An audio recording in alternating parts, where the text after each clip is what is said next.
अपने YouTube channel सुभांश class में हम आपके लिए लेकर आए अपनी इस क्लास में यूपी बोर्ड कक्षा 10वीं विषय आपका सामाजिक विज्ञान अध्याय 3 भूमंडलीकृत विश्व का बनना। इस अध्याय से पूछे जाने वाले सभी महत्वपूर्ण क्वेश्चंस बताएंगे, तो वीडियो को पूरा देखिएगा। यदि वीडियो पसंद आए तो चैनल को सब्सक्राइब कर दीजिएगा, बेल आइकन को ऑन कर जिससे हमारे अगली वीडियो की नोटिफिकेशन सबसे पहले मिले। यदि आपने चैप्टर 1 और चैप्टर 2 नहीं देखा हो तो हमारे चैनल पर कर देख लीजिए।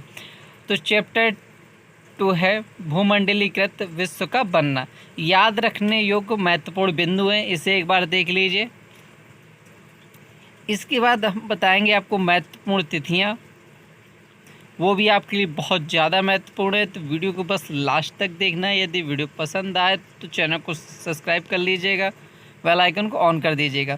महत्वपूर्ण शब्दावली, वीटो किसे कहते हैं? इसे विशेषाधिकार भी कहा जाता है। इसके माध्यम से एक ही सदस्य की सहमति द्वारा किसी भी प्रस्ताव को खारिज किया जा सकता है। आयात शुल्क क्या है? यह किसी दूसरे देश से आने वाली वस्तु पर वसूल की जाने वाली एक कर होता है। यह कर या शुल्क या उस स्थान पर लिया जाता है जहां से वह वस्तु देश में आती है, अर्थात किसी भी सड़क, बंदरगाह अथवा हवाई अड्डे पर। विनिमय दर क्या है? इस व्यवस्था के माध्यम से अंतर्राष्ट्रीय व्यापार की सुविधा हेतु विभिन्न देशों की राष्ट्रीय मुद्राओं को एक दूसरे से जोड़ा जाता है। यह दो प्रकार की होती है, स्थिर विनिमय दर और परिवर्तनशील विनिमय दर। चौथी हेडिंग है स्थिर विनिमय दर क्या होती है? जब विनिमय दर स्थिर होती है और उसमें आने वाले उतार चढ़ावों को नियंत्रित करने हेतु सरकारों द्वारा हस्तक्षेप करना होता है, तो इस प्रकार की विनिमय दर को स्थिर विनिमय दर कहा जाता है। लचीली विनिमय दर, इस प्रकार की विनिमय दर विदेशी मुद्रा बाजार में विभिन्न मुद्राओं की मांग या आपूर्ति के आधार पर सिद्धांतक सरकारों के हस्तक्षेप के बिना ही घटती या बढ़ती रहती है। नेक्स्ट है वैश्वीकरण, विश्व को आर्थिक रूप से एकीकृत करने की प्रक्रिया है।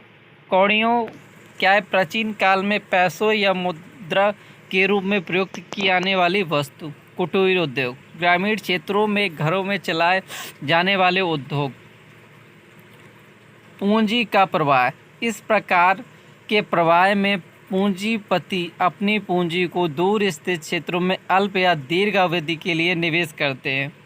सिल्क मार्ग, जमीन या समुद्र से होकर गुजरने वाले ये मार्ग न केवल एशिया के विशाल क्षेत्रों को एक दूसरे से जोड़ते थे, बल्कि एशिया को यूरोप और उत्तरी अफ्रीका से जोड़ते थे।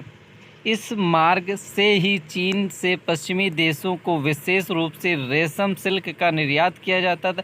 इसी कारण इस मार्ग को सिल्क मार्ग कहा जाता है। प्राथमिक उत्पाद क्या है? उपनिवेशवाद क्या है? कॉर्न लॉ क्या है? होसे क्या है? गिरमिटिया मजदूर क्या है? व्यापार अधिशेष क्या है? हायर प्रवेश क्या है? इसके बाद जो महत्वपूर्ण तिथियाँ, किस तिथि को क्या महत्वपूर्ण हुआ था?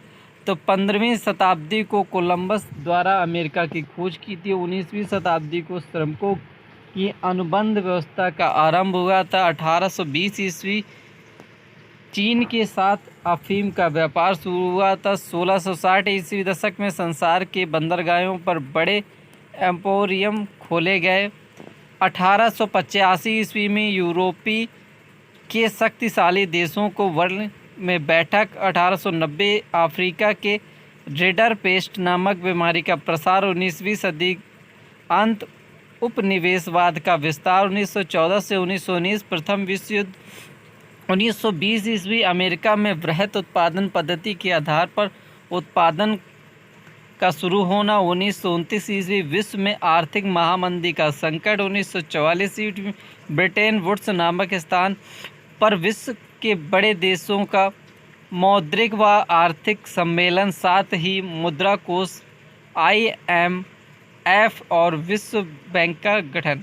1939 ईस्वी 1945 द्वितीय विश्व युद्ध। 1947 विश्व बैंक और IMF का औपचारिक रूप से कार्य आरंभ। 1949 ईस्वी चीन की क्रांति। 1970 ईस्वी बहुराष्ट्रीय कंपनियों का एशिया के देशों में विस्तार। इसके बाद है नेक्स्ट है बहुविकल्पी क्वेश्चन, जो आपकी बोर्ड परीक्षा में पूछे जाएंगे। मोस्ट इंपॉर्टेंट बहुविकल्पी क्वेश्चन। 18वीं शताब्दी तक संसार में कौन से देश सबसे धनी देश माने जाते? जापान और भारत, फ्रांस, अमेरिका, चीन, इटली। चीन, भारत। तो राइट आंसर इसका हो जाएगा चीन और भारत। तो कौन कौन से थे? चीन और भारत। इसके बाद नेक्स्ट है, महामंदी का प्रारंभ किस वर्ष हुआ? 1919, 1924, 1929, 1934। तो राइट आंसर क्या हो जाएगा? ग नंबर 1929 ईस्वी में। इसके बाद नेक्स्ट है, ब्रिटेन की सरकार ने बड़े भू स्वामियों के दबाव में आकर मक्का के आयात पर पाबंदी लगा दी। जिस कानून के आधार पर यह पाबंदी लगाई गई उसे क्या कहा गया? Black law, corn law, crop law, production law. तो राइट आंसर क्या हो जाएगा? ऑप्शन नंबर ख, कॉर्न लॉ। कॉर्न लॉ हो जाएगा। इसके बाद नेक्स्ट है, क्वेश्चन नंबर 4 है, जमीन को उपजाऊ बनाकर गेहूं व कपास की खेती हेतु कैनाल कॉलोनी कहाँ बसाई गई? गुजरात में, उत्तर प्रदेश में, पंजाब में, उड़ीसा में। तो राइट आंसर क्या हो जाएगा इसका? पंजाब में। ऑप्शन का बिल्कुल राइट हो जाएगा, पंजाब में। इसके बाद नेक्स्ट क्वेश्चन है, यूरोपीय देशों ने मानचित्र पर लकीरें खींचकर किस महाद्वीप का आपस में बंटवारा कर लिया? Asia, Africa, America, Australia. तो राइट आंसर क्या हो जाएगा? अफ्रीका का। किसका किया था? अफ्रीका का। इसके बाद नेक्स्ट क्वेश्चन है, संयुक्त राष्ट्र संघ का मुख्यालय कहाँ स्थित है? Washington, Geneva, New York, Australia. तो राइट आंसर क्या हो जाएगा? न्यूयॉर्क में। ऑप्शन का बिल्कुल सही हो जाएगा, न्यूयॉर्क में। इसके बाद नेक्स्ट क्वेश्चन है, अफ्रीका में किस बीमारी के प्रसार से अधिकांश जानवरों की मृत्यु हो गई? Plague, rinderpest, malaria, animal fever. तो राइट आंसर क्या हो जाएगा? ऑप्शन नंबर खा हो जाएगा, रिंडरपेस्ट।